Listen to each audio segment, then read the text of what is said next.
NSDL का भागता हुआ शेयर देखकर दिल में थोड़ा तो दुखता होगा, दिल में दुख तो होता ही होगा। बाकी इसको अपन आगे थोड़ा इसके ऊपर डिस्कस करेंगे। बाकी अपन आज के टॉपिक के ऊपर आते हैं। जेएसडब्ल्यू सीमेंट एक बहुत बड़ी ग्रुप का एक आईपीओ है और साथ में इसके साथ में एक और आईपीओ ओपन हुआ है, छोटा सा आईपीओ, मतलब कंपैरेटिवली छोटा आईपीओ है, ऑल टाइम प्लास्टिक्स का। तो सवाल ये बनता है कि किस में अप्लाई करना चाहिए, किस में हमारे चांस बन सकते हैं अलॉटमेंट के और साथ में प्रॉफिट भी मिले। मतलब अलॉटमेंट का तो एक मुद्दा है ही, साथ में प्रॉफिट किस में बन सकता है वो भी एक मुद्दा है। तो दोनों ही कंपनीज को अपन कंपेयर करने वाले हैं, दोनों के ही वैल्यूएशंस को कंपेयर करेंगे और फाइनल रिजल्ट तक अपन पहुंचने वाले हैं। ठीक है, तो वीडियो को स्टार्टिंग से एंड तक ध्यान से देख लेना ताकि आप सारी चीजें समझ पाओ, सीख पाओ और अब बेटर डिसीजन तक पहुंच पाओ। वीडियो को अगर आपने लाइक नहीं किया तो लाइक कर लो, सीधा मैं आपको वीडियो में लेके चलता हूं। ठीक है, तो सबसे पहले अपन जेएसडब्ल्यू सीमेंट का एकदम छोटा सा रिव्यू कर लेते हैं, मतलब शॉर्ट में एकदम पूरी इंफॉर्मेशन मैं टेबल के ऊपर रख देता हूं। सेम अपन करेंगे ऑल टाइम प्लास्टिक के साथ में और दोनों को ही क्लास करेंगे, दोनों को ही कंपेयर करेंगे। ठीक है, तो सबसे पहले जेएसडब्ल्यू सीमेंट को समझो। तो जेएसडब्ल्यू सीमेंट काम क्या करती है ये बताने की जरूरत नहीं है। सीमेंट मैन्युफैक्चरर कंपनी है जिसकी मैन्युफैक्चरिंग कैपेसिटी है 20 million metric ton per annum की। ठीक है, अपने इंडस्ट्री में कहां स्टैंड करती है, काफी नीचे, क्योंकि इंडस्ट्री लीडर कौन है, अल्ट्राटेक। ठीक है, अल्ट्राटेक की कैपेसिटी है लगभग 192 मिलियन टन पर एनम की। वहीं पर काफी सारे प्लेयर्स है। सेकंड नंबर पे आता है Ambuja, Ambuja 100 million ton per annum के ऊपर बैठा है। तो इस हिसाब से अपन देखें तो इंडस्ट्री में काफी ज्यादा नीचे हमको देखने को मिल रहा है जेएसडब्ल्यू सीमेंट। खैर इसके ऊपर हम आगे डिस्कस करेंगे, पहले मैं इसके इशू की बात करता हूँ। इशू साइज निकल के आ रहा है 3600। पहले ये 4000 करोड़ का आईपीओ होने वाला था, लेकिन ये 3600 करोड़ का ही है। मतलब 3600 करोड़ भी अपने आप में एक बड़ा ही अमाउंट है। कॉम्बिनेशन होने वाला है फ्रेश इशू और ऑफर फॉर सेल का। सेम ऑल टाइम प्लास्टिक भी कॉम्बिनेशन होने वाला है, उसको भी अपन समझेंगे। तो यहां पर ऑफर फॉर सेल रखा गया है 2000 करोड़ रुपए का, जो कि एग्जिस्टिंग इन्वेस्टर्स के पास में जाएंगे। वैसे आप यहां पर क्लियरली देख सकते हो ओएफएस ऑफ 2000 करोड़ रुपीस। बाकी अपन देखते हैं, प्लस कर देंगे इसको। यहां पर 1600 करोड़ रुपए का होने वाला है फ्रेश इशू, जहां से 800 करोड़ रुपए कंपनी यूज करने वाली है अपनी मैन्युफैक्चरिंग फैसिलिटी सेटअप करने में। कहां होगा ये, राजस्थान में। ठीक है, नगौर में अपनी एक मैन्युफैक्चरिंग फैसिलिटी सेटअप करने वाले। ऑलरेडी अपन देखते हैं तो लगभग इंडिया के 8 स्टेट्स में इनकी मैन्युफैक्चरिंग कैपेसिटी है, जैसे महाराष्ट्र, ओडिशा, वेस्ट बंगाल, कर्नाटका, आंध्र प्रदेश, इन सारे स्टेट्स में इनकी ऑलरेडी मैन्युफैक्चरिंग कैपेसिटी है। ये राजस्थान में भी खुलने का कोशिश कर रहे हैं, मतलब सॉरी ये पैसा आएगा तो इसको खुलने वाले। ठीक है, आगे अपन बढ़ते हैं। कंपनी के ऊपर डेट काफी ज्यादा है, मैं आगे बात करूंगा डेट की भी, कितना कर्जा है। वहां से लगभग पे करने वाले भाई 520 करोड़ रुपए, लगभग 520 से 720 का ये आंकड़ा बताया जा रहा है। हर एक सोर्सेज में आपको अलग अलग देखने को मिलेगा। मतलब 500 से 700 करोड़ रुपए कहीं ना कहीं अपना डेट पेमेंट में यूज करने वाले हैं, जो कि ऑलरेडी काफी ज्यादा है और इतने से पेमेंट से कुछ होने वाला नहीं है, जो कि इवेंचुअली इनके वैल्यूएशन को भी इंपैक्ट करता है। क्योंकि ज्यादा डेट रहा तो भाई कोई भी उसमें इन्वेस्ट करना नहीं चाहेगा, क्योंकि उसका पैसा कंपनी की ग्रोथ में ना लगते हुए एक्चुअली डेट पेमेंट में ही जाएगा, तो कोई सेंस किसी भी इन्वेस्टर के पर्सपेक्टिव से नहीं बनता है। मैथ इज नॉट मैथिंग, बचा हुआ जो अमाउंट है वो जाने वाला है भाई जनरल कॉर्पोरेट पर्पसेस में। कंपनी जनरल कॉर्पोरेट पर्पसेस में ये पैसा यूज करने वाली है। बाकी कंपनी ने इस आईपीओ का प्राइस बैंड रखा है total 139 to 147 rupees per share का। 147 रुपीज के भाव पर हमको जेएसडब्ल्यू सीमेंट का एक शेयर मिलने वाला है, जिसके ऊपर अपन इस कंपनी की वैल्यूएशन को समझने वाले। ठीक है, उससे पहले मैं बताऊं आपको ऑल टाइम प्लास्टिक के बारे में। सबसे पहले अपन इन दोनों ही आईपीओ की ना एक बार टाइमलाइन समझ लेते हैं। टाइमलाइन ऐसी है, 7 तारीख को आईपीओ मार्केट में ओपन हुआ है ऑलरेडी। 11 तारीख तक हम इसमें अप्लाई कर सकते हैं, क्योंकि 2 दिन तो अपन 7 और 8 का दिन हमको मिल गया। 11 तारीख जो आ रही है, मतलब बीच में सैटरडे संडे आ गया तो ऑफ है, तो मंडे को एक दिन हमको यहाँ पर अप्लाई करने के लिए 11 अगस्त का टाइम मिल रहा है। ठीक है, बाकी 12 तारीख को यहाँ पर इसका बेसिस क्लियर हो जाएगा अलॉटमेंट का, अलॉटमेंट मिला या फिर नहीं। और 14 तारीख को यहाँ पर फाइनली दोनों ही कंपनीज ऑल टाइम प्लास्टिक और जेएसडब्ल्यू सीमेंट मार्केट में लिस्ट होने वाला है। ऑल क्लियर, जेएसडब्ल्यू सीमेंट के बारे में सारी चीजें क्लियर हो जाना चाहिए। बाकी मैं आपको फाइनेंशियल का थोड़ा आइडिया दे देता हूँ, उसके बाद में अपन इसको वाइंड अप करते सीधा अगले वाले पे जाएंगे। ठीक है, शॉर्ट में समझाऊंगा मैं, ज्यादा इसमें टाइम लूंगा नहीं। पहली बात तो सबसे पहले मैं आरओई की बात करता हूँ, रिटर्न ऑन इक्विटी की। तो रिटर्न ऑन इक्विटी इनका आरओई माइनस में चल रहा है, -7% का, मतलब इन्वेस्टर्स को पैसा बना के नहीं दिया। ठीक है, आरओसी की मैं बात कर लेता हूँ, रिटर्न ऑन कैपिटल एम्प्लॉयड 7% का, ये पॉजिटिव है। ठीक है, तो इंडस्ट्री के हिसाब से उतना अट्रैक्टिव नहीं है, क्योंकि हाई कैपेक्स बिजनेस है, कैपिटल इंटेंसिव बिजनेस है, तो उसके हिसाब से आरओसी ठीक ठाक ही मान सकते हैं इसको। ठीक है, उतना बढ़िया भी नहीं है। फाइनेंशियल देखते हैं तो 4800, 5900 और 6100 और यहाँ पर 2024 से 25 में आते हैं तो ड्रॉप देखने को मिला है। तो फाइनेंशियल ग्रोइंग नहीं है। वैसे इंडस्ट्री भी ग्रोइंग नहीं है, सीमेंट इंडस्ट्री इंडिया में ग्रो कर रही है लगभग 5 से 6% से अभी के टाइम पर, ठीक है। तो इंडस्ट्री में ऑलरेडी ग्रोथ नहीं है, साथ में कंपटीशन काफी ज्यादा हाई है। अल्ट्राटेक सीमेंट खुद एक बड़ी वैल्यूएशन लेके बैठा है, साथ में 10 से ज्यादा तो प्लेयर है सीमेंट बिजनेस में। तो कहीं ना कहीं कंपनी के लिए जो ग्रोथ का रास्ता है ना वो मुश्किल हो जाता है। हमने ऑलरेडी इसकी कंप्लीट रिव्यू वीडियो में समझा है, और भी डिटेल में समझना है इसके बारे में तो आप वो वीडियो प्रेफर कर सकते हो, ठीक है। प्रॉफिट की बात करूं तो अच्छा प्रॉफिट था, ये लगातार प्रॉफिट कर रहे थे। 2 करोड़ रुपए का प्रॉफिट किया था इन्होंने 2022 में। अगले साल ड्रॉप हुआ, अगले साल ड्रॉप हुआ, और मैं बोला था धरती के अंदर घुस गया। मतलब 163 करोड़ रुपए का इन्होंने नुकसान किया है रिसेंट ईयर में। अभी लॉस मेकिंग कंपनी है, रिटेल कोटा 35% के ऊपर। कैसे भाई, ये ऑलरेडी पहले प्रॉफिट कर रहे थे, एक ही साल लॉस किया है, तो यहां पर इतना चलता है, ठीक है। अभी अपन बात करते हैं इनका जो एक्चुअल एबिटा है ना, एबिटा पॉजिटिव है 18% का, ये लगभग, if I am not wrong, 18% का ये कंपनी एबिटा कर रही है। लगभग मैं बात करता हूँ यहाँ पर 800 करोड़ रुपए का कंपनी ने किया था एबिटा। लेकिन उसके बाद में क्या होता है, इंटरेस्ट पेमेंट, डिप्रिसिएशन, टैक्स हटा के इनका सारा चीज ना नेगेटिव में आ जाता है। तो इंटरेस्ट पेमेंट का जो कंपोनेंट है वो लगातार ईयर बाय ईयर बढ़ता जा रहा है, क्योंकि इनका डेट जो है, बोरोविंग जो है, वो ईयर बाय ईयर बढ़ता जा रहा है। अभी के टाइम पर इनका कर्जा हो चुका है 6.5 थाउजेंड करोड़ रुपीस का। कंपनी का रेवेन्यू जितना है ना उससे काफी ज्यादा इसका कर्जा देखने को मिल रहा है। मतलब रेवेन्यू के कंपेयर में बोरोविंग्स कंपनी की काफी ज्यादा है।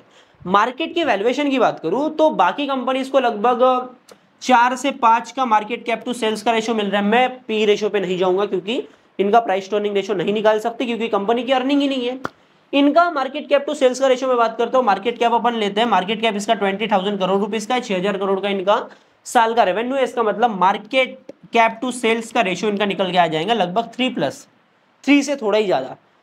और ऐसा नहीं है कि भाई मार्केट इनको 5 का मार्केट कैप टू सेल्स का रेशियो आराम से दे देगा, क्योंकि विजिबल नहीं है ग्रोथ, तो मतलब एक्सपेंशन भी विजिबल नहीं है, तो कंपनी का बड़ा बनने का जो चांस है, रैपिडली ग्रो करने का चांस है, वो कम है। और मार्केट उसी कंपनी को वैल्यूएशन देता है जिस कंपनी में रैपिड ग्रोथ की विजिबिलिटी हो, तो वो चीज जेएसडब्ल्यू के केस में विजिबल नहीं है। तो फाइनली अभी अपन आते हैं ऑल टाइम प्लास्टिक के ऊपर। तो ये फर्स्ट डे के बाद का आर्टिकल था स्कैनेक्स का, जहां पर मैं आईपीएस को फॉलो करता हूं, तो डिस्क्रिप्शन में लिंक के जा सकते हो, ठीक है। 13% का सब्सक्रिप्शन दिखा था हमको लगभग पहले दिन।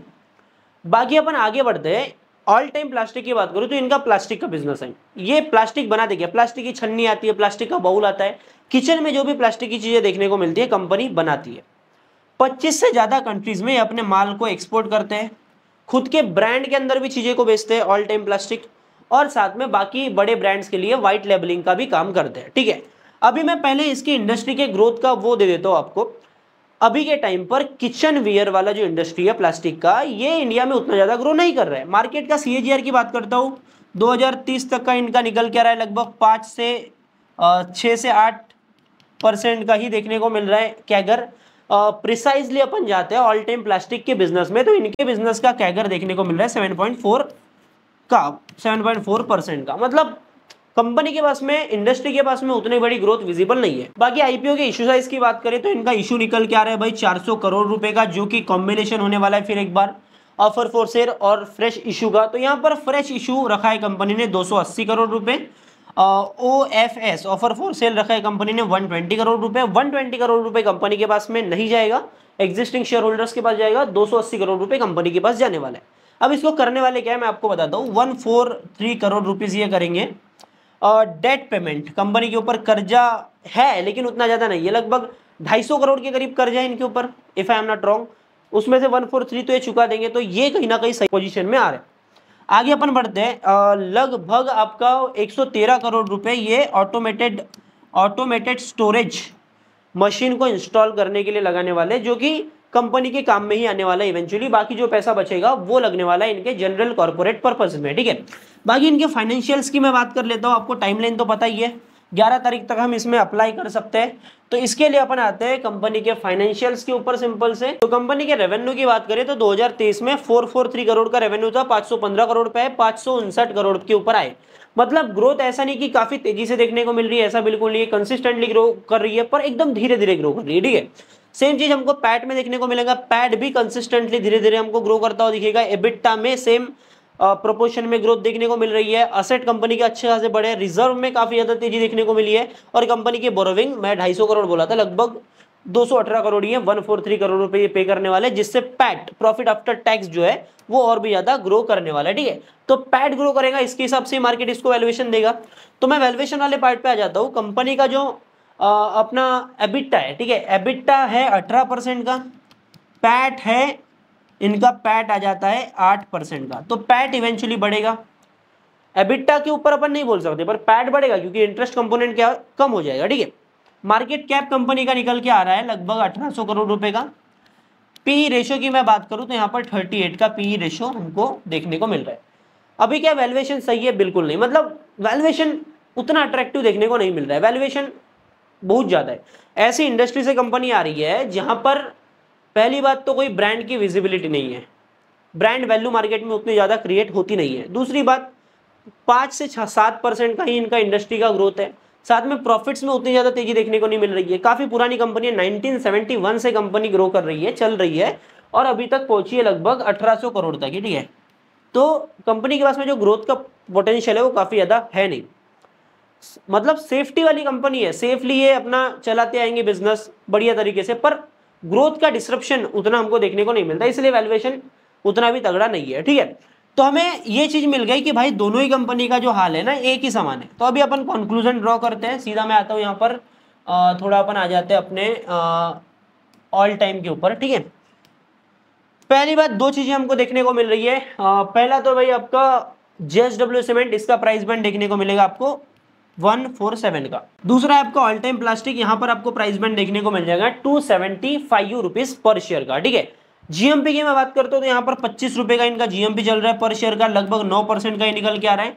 और जेएसडब्ल्यू सीमेंट में जीएमपी में इंप्रूवमेंट देखने को मिला है। जेएसडब्ल्यू सीमेंट का लगभग आपका चल रहा है 13 रुपए पर शेयर का, जो कि होता है लगभग 9% का। ठीक है, तो जीएमपी के मामले में दोनों ही कंपनीज बराबर है। मैं वैल्यूएशन वाइज अगर देखूं तो फंडामेंटली जेएसडब्ल्यू उतनी ज्यादा अट्रैक्टिव देखने को नहीं मिल रही है, और वहीं पर ऑल टाइम प्लास्टिक की मैं बात करूं तो वैल्यूएशन वाइज अट्रैक्टिव देखने को नहीं मिल रही है, मतलब दोनों का हाल वही है।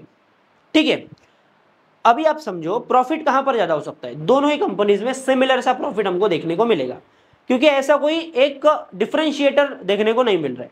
ठीक है, तो अभी हमें डिसीजन क्या लेना चाहिए? अगर आपको रिगरसली आप एकदम सोच ही रहे हो कि भाई मेरे को अलॉटमेंट चाहिए ही, तो आप यहां पर जाओ, क्योंकि जो एप्लीकेशन रिजर्व रखी गई है ना आपका जीएसडब्ल्यू में, एप्लीकेशन रिजर्व रखी गई है 8,40,000।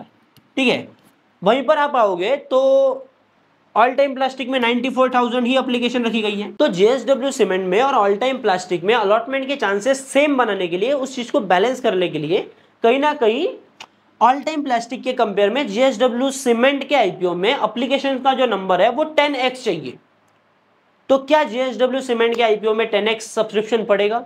बिल्कुल नहीं, क्योंकि भाई इनका दोनों का जीएमपी सिमिलर है, और लॉसेस देखकर लॉसेस से भाग भी सकते हैं काफी लोग, तो ऑल टाइम प्लास्टिक भी काफी लोग प्रीफर कर सकते हैं। तो अलॉटमेंट के चांसेस क्लियर कट हमारे बन रहे हैं जेएसडब्ल्यू सीमेंट में, क्योंकि यहाँ पर जो एप्लीकेशन रिजर्व रखी गई है वो काफी ज्यादा है। अभी के टाइम पर इसमें एप्लीकेशन उतनी ज्यादा पड़ी भी नहीं है, लगभग 3 लाख के करीब है, मतलब लगभग 34% ही इसका जो रिटेल कोटा है वो सब्सक्राइब हुआ है। वहीं पर 1x का सब्सक्रिप्शन ऑलरेडी यहाँ पर ऑल टाइम प्लास्टिक के केस में पड़ चुका है।